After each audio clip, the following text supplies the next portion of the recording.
Class 10 के दूसरे chapter polynomial को डिस्कस करेंगे। फर्स्ट चैप्टर के ऊपर वीडियो बना दिए है हमने, आप उनको जाके चेक कर लीजिएगा प्लेलिस्ट में। अब जो है हम लोग अगले चैप्टर पॉलिनोमियल को डिस्कस करते हैं।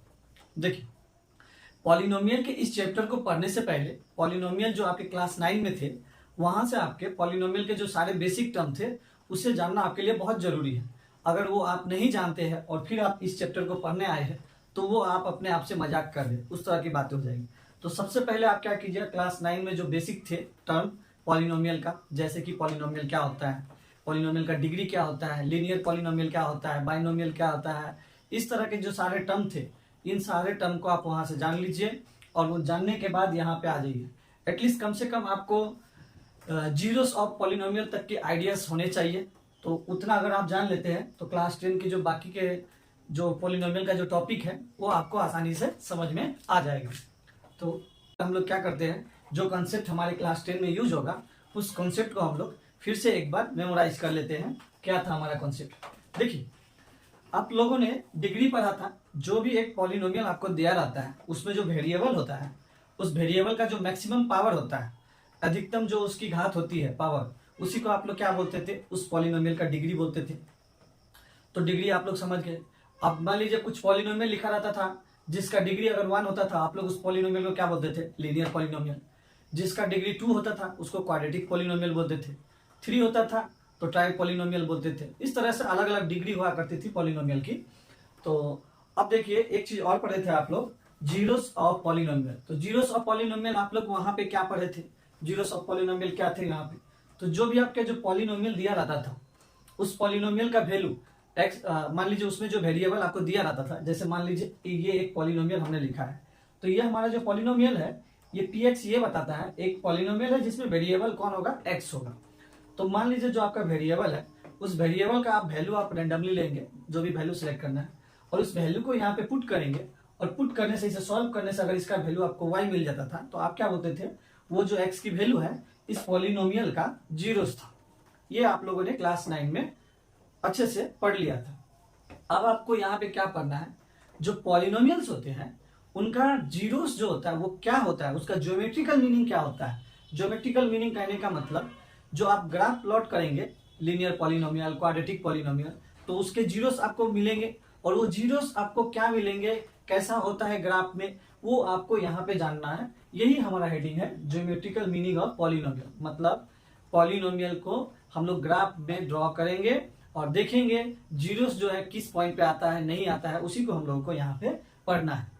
तो देखिए, हम लोगों ने क्या किया है, यहाँ पर एक पॉलिनोमियल लिया है, लीनियर पॉलिनोमियल। ये है हमारा 2x + 3। अब देखिए, जो ये px था इसी को y भी लिखते थे। अब हम लोग क्या करेंगे, इस पॉलिनोमियल का अलग अलग वैल्यू निकाल के, आप लोग जानते हैं कोई भी पॉलिनोमियल दे देता है तो ग्राफ किस तरह से बनाते हैं। तो उसके लिए हम लोग क्या करते हैं, सबसे पहले x की कोई भी वैल्यू ले लीजिए जो कि आपका फर्स्ट क्वाड्रेंट में मिल जाए, और x की कोई वैल्यू ले लीजिए जो आपका ये थर्ड क्वाड्रेंट में मिल जाए। या x की वैल्यू अलग अलग लेके आप y की वैल्यू निकाल लीजिए, क्योंकि आपको ग्राफ बनाने के लिए, किसी भी लाइन का, किसी भी इक्वेशन का, किसी भी पॉलिनोमियल का ग्राफ बनाने के लिए एटलीस्ट 2 पॉइंट तो आपको चाहिए। तो इसमें हम लोग क्या करेंगे, 2 ही पॉइंट बनाएंगे, और 2 पॉइंट बनाने के बाद उसके ग्राफ को हम लोग ड्रॉ करेंगे। और ग्राफ को ड्रॉ करने के बाद देखेंगे जो जीरोस ऑफ पॉलिनोमियल कहाँ पे आता है। तो सबसे पहले यहाँ पे x की कोई वैल्यू ले लीजिए, मान लीजिए x की वैल्यू हम लोग -2 ले लेते हैं। तो देखिए, अब ये जो आपका y है यहाँ पे x = -2 लिया है, एक नंबर कंडीशन। तो y जो था आपके पास 2x + 3 था। अब क्या करते थे आप लोग, x के प्लेस पर इस x का वैल्यू को डाल देते थे, तो ये -2 आ जाएगा, ये +3। तो देखिए यहाँ से कितना हो जाएगा, 2 × 2 = -4 + 3। यहाँ से सॉल्व करेंगे तो आपको क्या मिल गया, -1। तो आप यहाँ क्या लिखेंगे, इसका वैल्यू आपको कितना आया, x का वैल्यू 2 रखे तो y का वैल्यू आपके पास कितना आया, -1। तो इसे यहाँ रख दें। अब देखिए, x की कोई और वैल्यू लेते हैं, मान लीजिए एक पॉजिटिव वैल्यू ले लेते हैं, x का वैल्यू 2 ले लेते हैं। जब x का वैल्यू आप 2 लिखेंगे, 2 को लेते हैं, तो y का वैल्यू कितना आएगा, इसे कैलकुलेट कीजिए। तो फिर से आप 2x + 3 लिख लीजिए और x के जगह पे 2 डाल दीजिए और इसे सॉल्व कर लीजिए। 4 + 3 डेट मीन्स आपका ये कितना हो जाएगा, 7 हो जाएगा। तो देखिए, जब x की वैल्यू आपने 2 लिया तो y की वैल्यू आपके पास 7 आ गया। अब देखिए, आपके पास 2 पॉइंट आ गया। पहला पॉइंट है -2, -1, दूसरा पॉइंट है 2,7। अब इस दो पॉइंट को आपको यहाँ पे प्लॉट करना है, -1, -2, -1 एंड 2,7। तो आइए देखते हैं हम लोग ग्राफ में कैसे हम लोग पॉइंट को प्लॉट करते हैं। तो जो भी पॉइंट दिया रहता है पहला वैल्यू x को बताता है। तो देखिए पहला पॉइंट यहाँ पे क्या है, -2। तो यहाँ पे हम लोग x का माइनस वाला इधर एक्सिस होता है, आप लोग जानते हैं, और इधर वाला प्लस एक्सिस होता है। इधर इसमें क्या होता है, सॉरी, इधर प्लस एक्सिस होता है और इधर माइनस होता है। तो अब देखिए हम लोग पहले पॉइंट को देखते हैं। ये है -2 मतलब पहला वाला आपको x बताता है। तो देखिए -2 आपको कहाँ मिलेगा, यहां से देखेंगे तो -1 -2 यहाँ आ गए। उसके बाद यहाँ पे क्या लिखा है, -1। पहला तो x बना लिए। अब y का वैल्यू जो है इस -2 पे आने के बाद y का वैल्यू देखिए या तो ऊपर जाएगा या तो नीचे जाएगा। अब डिपेंड करता है, अगर माइनस होगा तो वो नीचे आएगा और अगर प्लस होगा तो ऊपर जाना पड़ेगा। तो देखिए यहाँ पे y का वैल्यू -1 है। तो यहाँ देखिए y का वैल्यू -1 कहाँ होता है, नीचे में। तो यहाँ से आप यहाँ पे -1 का ये पॉइंट कर देंगे। तो ये जो पॉइंट है यहाँ पे x का वैल्यू कितना है, 1 2 -2 और y का वैल्यू कितना है, -1। ये रहा आपका एक पॉइंट। अब आइए दूसरा पॉइंट देखिए, 2,7 है। इस बार x की वैल्यू +2 है। तो देखिए यहाँ पे +1 +2 x पे पहुंच गए। अब y कितना है, 7। अब यहीं से आप 7 काउंट करेंगे, यहां से काउंट नहीं करेंगे, यहां से काउंट करना है। 1 2 3 4 5 6 7। मान लीजिए इस तरह से ये ग्राफ ऊपर जाएगा, 6 और 7। तो यहाँ पे मान लीजिए ये आपको एक पॉइंट मिल गया, ये दो पॉइंट मिल गया आपको। अब आपको क्या करना है, इन दोनों पॉइंट को ज्वाइन करके एक ग्राफ बनाना है। तो आइए इस दोनों पॉइंट को हम लोग ज्वाइन करते हैं। देखिए इन दोनों पॉइंट को हमने ज्वाइन किया, एक लाइन बन गया। अब ये लीनियर पॉलिनोमियल है, तो देखिए इसका जो ग्राफ बना ये कैसा बना, स्ट्रेट लाइन। ये जो ग्राफ बना ये किसका है, 2x + 3 का है। ये ग्राफ कैसा बना, स्ट्रेट लाइन बना। अब देखिए यहाँ पे ये लाइन जो है x एक्सिस को किस पॉइंट पे कट कर रहा है, इसे आप चेक कीजिए। तो यहां से देखेंगे, अगर आप इसे थोड़ा रफली मानेंगे तो देखिए ये, इसे हम लोग थोड़ा यहां बना लेते हैं, देखेंगे तो देखिए ये -1 और -2 के बीच वाला पॉइंट है। तो ये पॉइंट इस दोनों के बीच में होगा। इस दोनों के बीच में कौन सा पॉइंट होगा, -1.5, यही होगा। और यहाँ पे x का वैल्यू तो आपको -1.5 मिल जाएगा। और इस लाइन पे हर जगह आपको x का, y का वैल्यू कितना मिलता है, 0। आप जानते हैं ये x एक्सिस है और x एक्सिस के एवरी पॉइंट पे y का वैल्यू 0 होता है। इसीलिए ये जो पॉइंट है हमारा, इस पॉइंट पे देखिए यहाँ पे x का वैल्यू इन दोनों के बीच में होने की वजह से हमने 1.5 लिया और y का वैल्यू इसमें कितना आ गया, 0।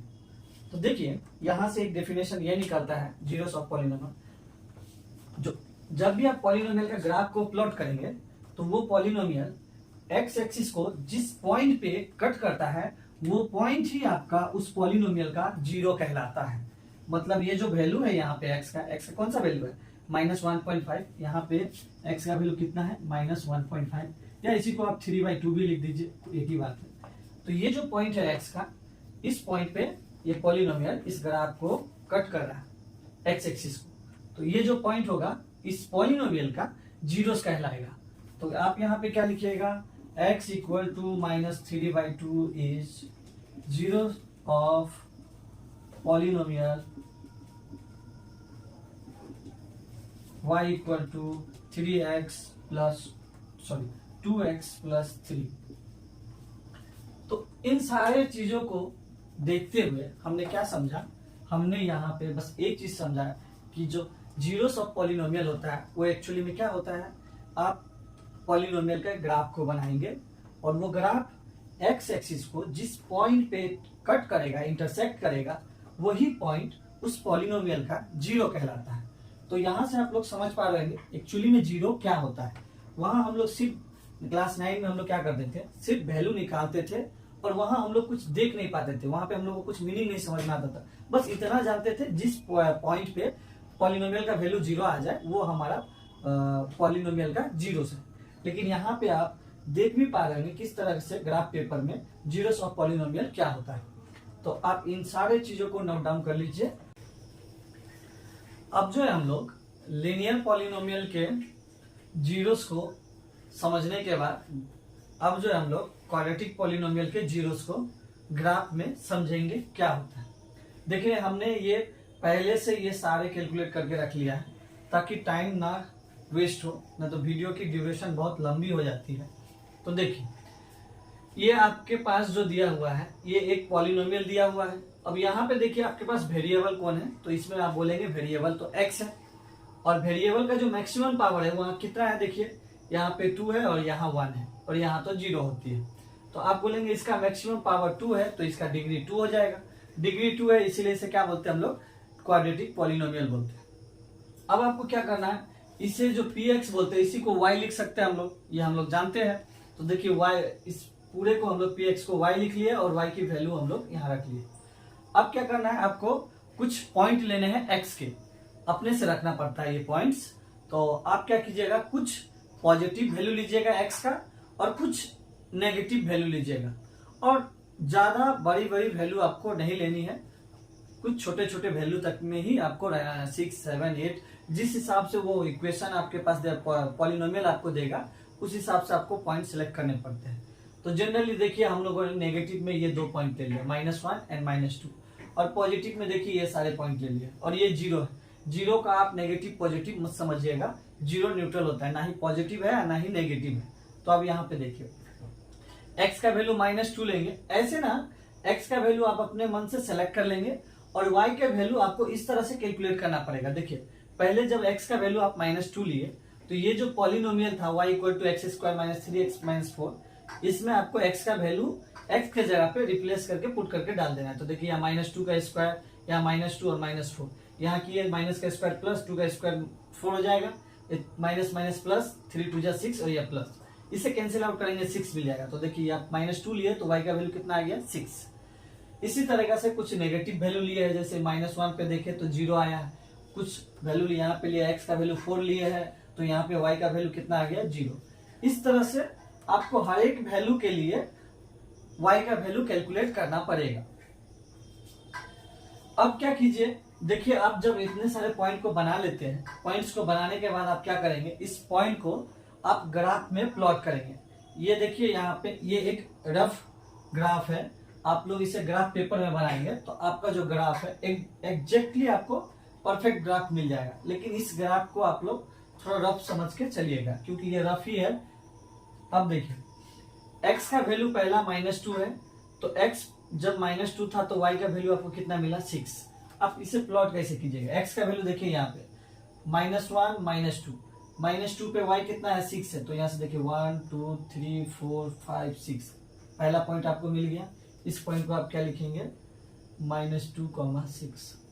दूसरा पॉइंट क्या है, x = -1 पे y का वैल्यू कितना है, 0। देखिए x = -1, y 0 है, तो y 0 है तो आप ना ऊपर जाएंगे ना नीचे आएंगे, ये जो पॉइंट है यही पॉइंट को आप डायरेक्ट लिख देंगे -1, 0। अगला पॉइंट देखिए 0 है, 0 पे y का वैल्यू कितना है, 4। तो देखिए x = 0 तो यहीं पे है, और y = -4 है, तो देखिए -1 -2 -3 -4, ये पहुंच गया। फिर यहाँ पे देखिए x का वैल्यू 1 है, x का वैल्यू 1 है तो y -6 है, x1 पे y का वैल्यू कितना है, -6। 2 पे देखिए -6, ये भी रहा यहाँ। 3 पे आपके पास कितना है, -4, ये देखिए, और 4 पे कितना है, 0, एंड 5 पे कितना है, 5 पे है आपका 6, ये देखिए 5 और 5 पे मिला आपको 6, ये 5, 6। अब जब इसका ग्राफ बन गया है तो अब आप लोग जानते हैं जीरोस क्या होते हैं किसी भी पॉलिनोमियल का, उसका ग्राफ बनाएंगे। उसका ग्राफ जो है एक्स एक्सिस को जिस पॉइंट पे इंटरसेक्ट करेगा, कट करेगा, वही पॉइंट आपका उस पॉलिनोमियल का जीरोस होता है। तो अब देखिए इस ग्राफ को देख के आप लोग पता कीजिए जीरोस क्या क्या है। तो यहाँ देखिए x = -1 पे ये ग्राफ जो है एक्स एक्सिस को टच कर रहा है। यहाँ देखिए x = 4 पे ये जो है ग्राफ को एक्स एक्सिस को टच कर रहा है। एक्स एक्सिस पे y का वैल्यू 0 होता है, तो देखिए x = 4 था, y = 0। यहाँ भी देखिए x = -1 पे y का वैल्यू 0। यही वो 2 पॉइंट है जिसपे ये ग्राफ एक्स एक्सिस को इंटरसेक्ट कर रहा है। तो ये जो पॉइंट है, ये पॉइंट और ये पॉइंट, ये दोनों पॉइंट इस पॉलिनोमियल का जीरोस कहलाएगा। तो यहाँ से आप लोग इसे अच्छे से समझ गए होंगे, जो क्वाड्रेटिक पॉलिनोमियल होते हैं उसका ज्योमेट्रिकल मीनिंग क्या होता है, ग्राफ में आप लोग देख के समझ रहे होंगे। तो अब देखिए हम लोग जो है एक क्वाड्रेटिक पॉलिनोमियल दिए हैं और क्वाड्रेटिक पॉलिनोमियल के बहुत सारे ग्राफ आपको दिए हुए हैं और इन ग्राफ को देख के क्वाड्रेटिक पॉलिनोमियल के जीरो को आपको समझना है। तो आइए समझते हैं। देखिए, आपका जो पहला क्वाड्रेटिक पॉलिनोमियल का ग्राफ है कुछ इस तरह से बना हुआ है और ये देखिए, ये जो ग्राफ है एक्स एक्सिस को इस पॉइंट पे एंड इस पॉइंट पे इंटरसेक्ट करता है। देखिए ये वाला पॉइंट, ये पॉइंट एंड ये पॉइंट। तो ये क्वाड्रेटिक पॉलिनोमियल का ग्राफ जो है एक्स एक्सिस को दो पॉइंट पे कट कर रहा है, मतलब यहाँ पे पॉलिनोमियल का वैल्यू कितना होगा, 0 होगा और यहाँ भी पॉलिनोमियल का वैल्यू कितना होगा, 0। तो ये दोनों जो होंगे उस क्वाड्रेटिक पॉलिनोमियल के 0 होंगे। तो जब ग्राफ ऐसे रहेंगे तो आप क्या बोलेंगे, क्वाड्रेटिक पॉलिनोमियल के टू डिफरेंट ग्राफ है, सॉरी टू डिफरेंट रूट्स है। अब यहाँ देखिए, इसमें भी देखेंगे ये एक क्वाड्रेटिक पॉलिनोमियल का ही ग्राफ है। तो यहाँ देखिए ये भी ग्राफ एक्स एक्सिस को 2 पॉइंट पे टच कर रहे हैं, ये देखिए। तो इसके भी टू डिफरेंट जीरोस है। अब यहाँ पे देखिए, पहले उससे लास्ट में डिस्कस करेंगे, पहले ये देखिए, यहाँ पे समझिए ये एक क्वाड्रेटिक पॉलिनोमियल का ग्राफ है और देखेंगे तो ये जो है एक्स एक्सिस को सिर्फ एक ही पॉइंट पे टच कर रहा है। तो आप कहेंगे इसका सिर्फ एक ही जीरो है, लेकिन ऐसा नहीं होता है। ये जो पॉलिनोमियल का ग्राफ है ये एक्स एक्सिस को यहाँ पे एक बार टच कर रहा है, कहने का मतलब यहाँ पे इसके 2 इक्वल जीरोस होंगे। देखिए, एक बार ये गया यहाँ पे इसे टच किया, फिर यहीं से तो ये जा रहा है ग्राफ, तो कहने के मतलब ये होगा जो इसके जो दोनों जीरोस होंगे वो दोनों जीरोस क्या होंगे, इक्वल होंगे ऐसे कंडीशंस में। क्यों, अब यहाँ देखेंगे, देखिए इस ग्राफ को भी देखेंगे तो यहाँ पे वही सेम कंडीशन है। ये एक क्वाड्रेटिक पॉलिनोमियल है एंड इसका ग्राफ जो है इस पॉइंट पे एक्स एक्सिस को टच कर रहा है। तो कहने के हिसाब से तो ये एक बार टच कर रहा है तो इसको एक जीरो होना चाहिए था, लेकिन क्या होते हैं इस पॉइंट पे उस क्वाड्रेटिक पॉलिनोमियल के दोनों इक्वल जीरोस होते हैं, इस वजह से ये दोनों पॉइंट एक ही जगह पे रहते हैं। मान लीजिए ये पॉइंट कुछ भी हो 4,4, दो जीरोस हो जाएंगे। अब इस केस में देखिए, इन दोनों केस में देखेंगे तो ये पॉलिनोमियल का जो ग्राफ है ये एक्स एक्सिस को टच ही नहीं करता है, तो इसके कोई भी जीरोस नहीं होंगे। इसको जीरोस जो होते हैं वो इमेजिनरी होते हैं, जो आपको यहाँ पे अभी डिस्कस नहीं करना है। आप ऐसे समझिए, जो ये क्वाड्रेटिक पॉलिनोमियल का जो ग्राफ है ये एक्स एक्सिस को टच नहीं कर रहा है, जिसके वजह से इसके जीरोस नहीं होंगे। यहाँ भी देखेंगे ये इसका ग्राफ जो है एक्स एक्सिस को टच नहीं कर रहा है, तो इसके भी कोई जीरोस नहीं होंगे। तो ग्राफ देख के कैसे समझना है उसके कितने रूट्स है या नहीं है, ये उसका पूरा कंसेप्ट है। आप इसे नोट कर लीजिए और कुछ एक्सरसाइज में क्वेश्चंस गिवन है आपको, उसे देख के सॉल्व कर लीजिए।